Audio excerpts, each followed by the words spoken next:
नमस्कार मित्रों, मैं चंद्रशेखर बिरथरे आपके अपने सेल्फ डेवलपमेंट कोर्स में आपका हार्दिक स्वागत करता हूं। यह हमारा 12वां एपिसोड है।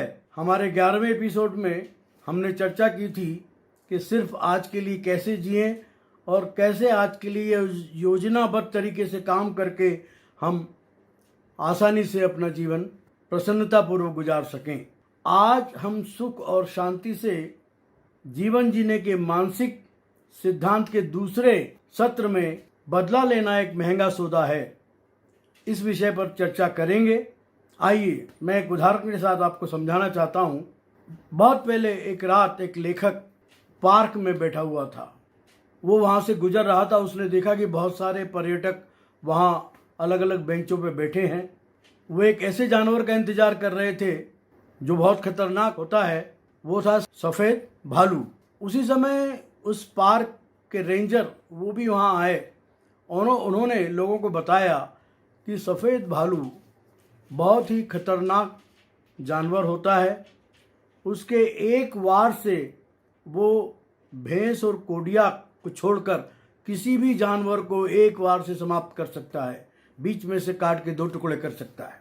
अब वो सफ़ेद भालू बाहर रोशनी में आया तो किसी होटल से लाए गए मांस के लोथड़े उसको भोजन के लिए फेंके गए। अब एक शाही स्कंक वहाँ पर आया और उसके भोजन में हिस्सा बांटने लगा।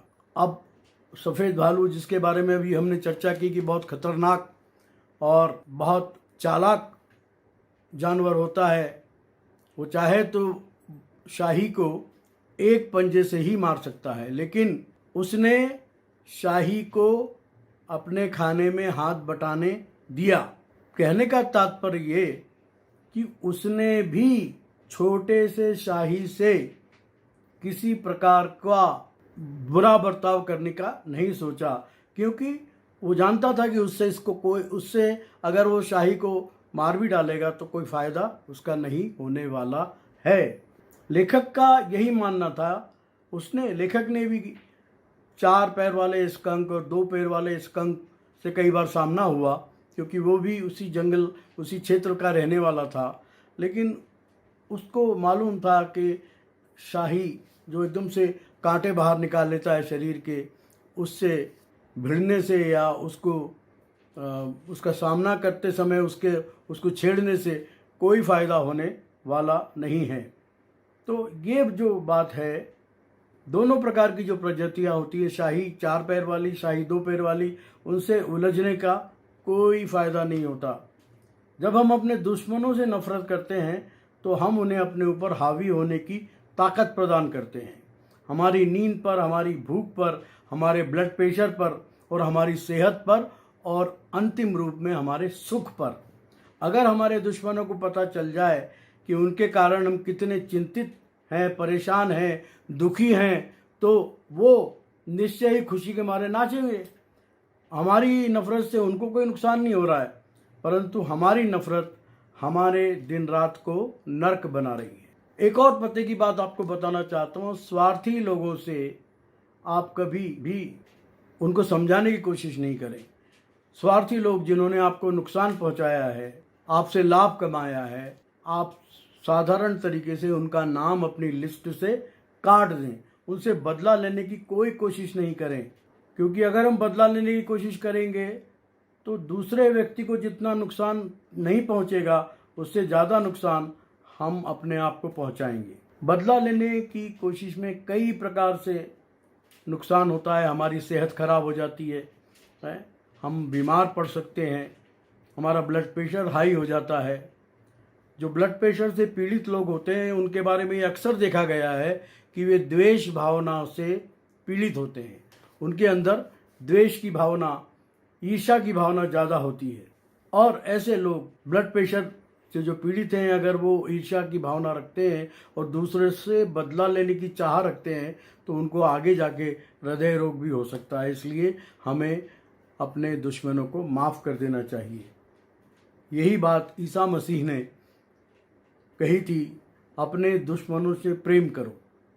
और जब वो कह रहे थे कि अपने दुश्मनों से प्रेम करो, तो वो धर्म का एक दमदार सिद्धांत नहीं बता रहे थे, बल्कि आज के समय 20वीं सदी की चिकित्सा विज्ञान को समझा रहे थे।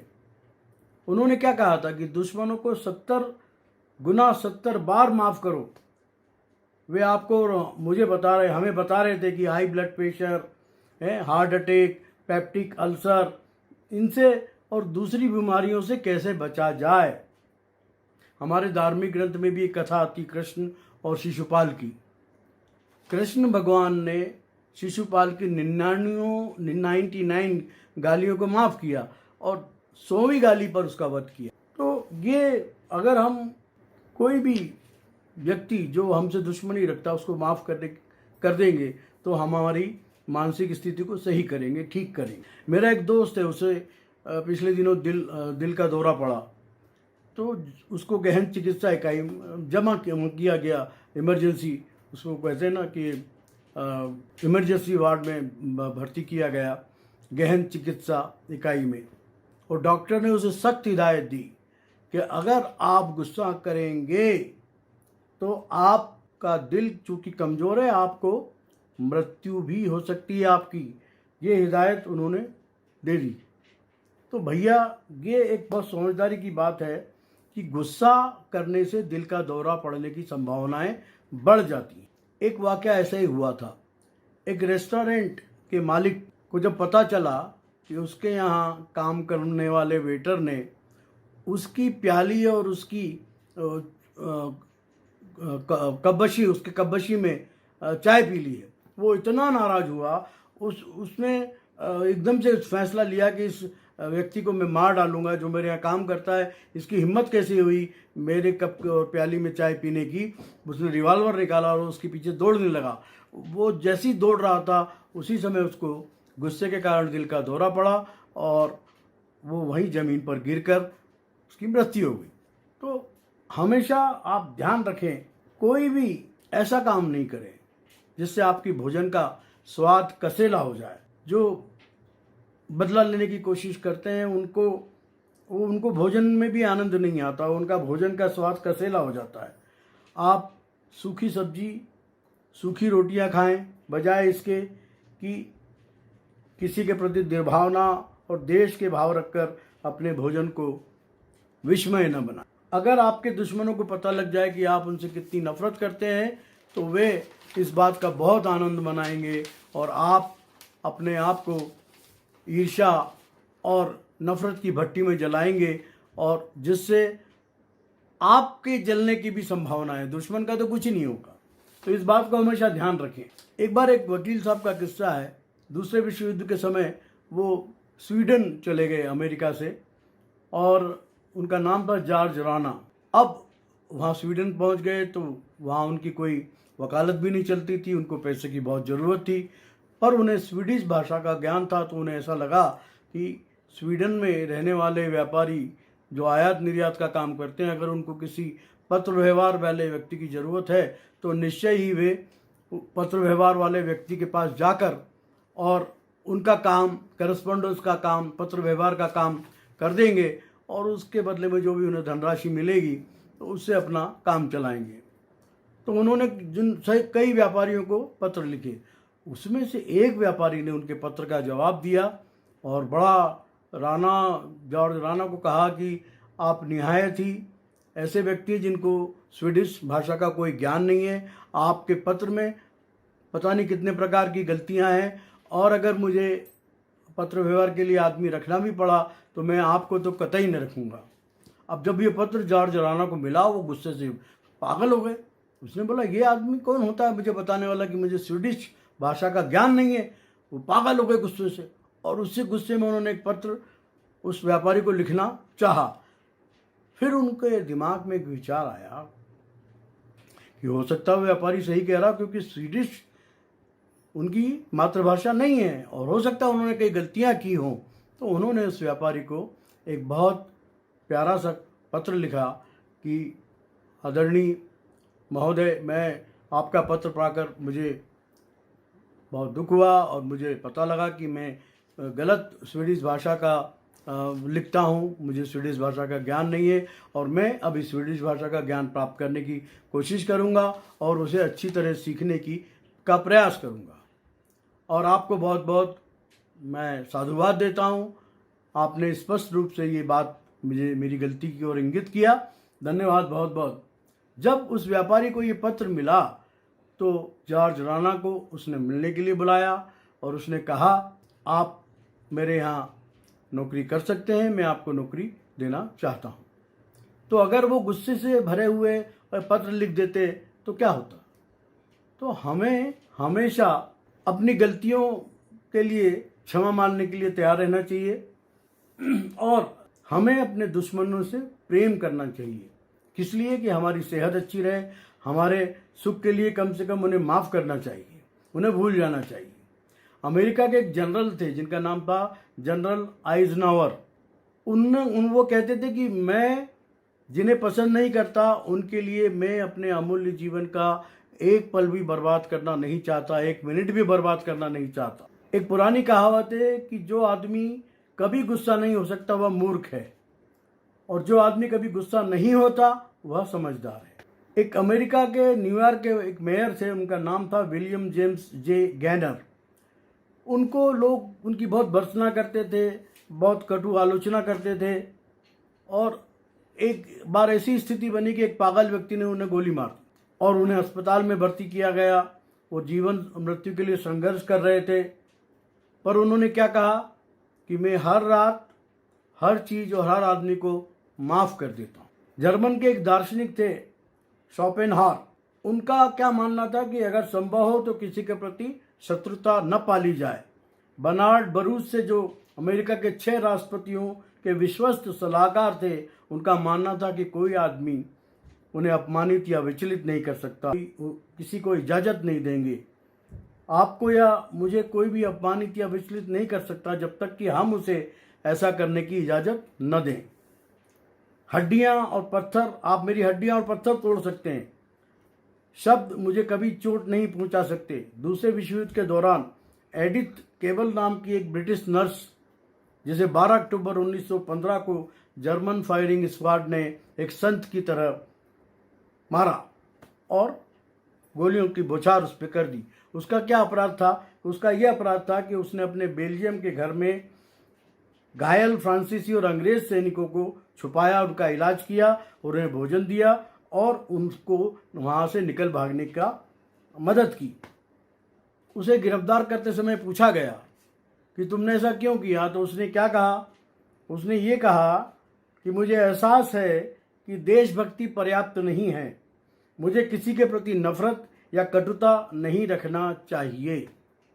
4 साल बाद नर्स एडिथ केबल का शव जो है इंग्लैंड ले जाया गया और वहाँ वेस्टमिनिस्टर एबे में उसको समारोह पूर्वक दफनाया गया और उसके जो शब्द, आखिरी शब्द थे, उनको वहाँ मड़वा के उसकी कब्र के पास लिखाया गया कि मुझे एहसास है कि देश भक्ति पर्याप्त नहीं है, किसी के प्रति नफरत या कटुता नहीं करना चाहिए। अपने दुश्मनों को माफ़ करने, उन्हें भूलने का एक और अचूक तरीका है कि आप काम में जुट जाइए। काम, कोई बड़ा मिशन या बड़ा काम हाथ में ले लीजिए और उसमें अपने आप को झोंक दीजिए। आप अपमानों और शत्रुता की परवाह आपको कभी नहीं करेंगे। आप अपने विराट लक्ष्य के सामने उस चीज़ को भूल जाएंगे। एपिक्टेटस जो एक ग्रीक दार्शनिक थे, उन्होंने अपनी 19वीं सदी के पहले यह संकेत दिया था कि हम जो बोते हैं वही काटते हैं। भाग्य किसी न किसी तरह हमारे बुरे कर्मों की सजा हमको हमेशा देता है। एपिक्टेटस ने क्या कहा था कि लंबे समय में हर आदमी को अपने बुरे कार्यों की सजा भुगतना होती है।